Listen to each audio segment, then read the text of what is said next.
কিরে, বউয়ের ভেড়া হয়ে গেছিস নাকি? আমার শাশুড়ি মা মাঝে মাঝেই বলেন এই কথাটা তার ছেলেকে, মানে আমার স্বামীকে। সারা দিনের রান্না বান্না, ছেলেকে পড়ানো, ওর স্কুল ইত্যাদি আরো যা পর যে দিনগুলোতে আমার শরীর বড়ই ক্লান্ত লাগে, তখন কখনো কখনো আমার বর বলে, রুটিগুলো পাড়ার মোড়ের দোকান থেকেই বরং কিনে নিয়ে আসি আজ, তুমি একটু বিশ্রাম নাও।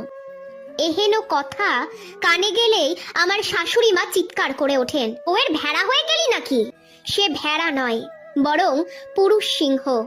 এটা প্রমাণ করতেই বোধহয় বলে বসে, হ্যাঁ মা, ঠিকই বলেছো, তুমি একটু কষ্ট করে ম্যানেজ করে নাও। আজ ননদ শিউলির বিয়ে হলো রিসেন্টলি, বর অনির্বাণ।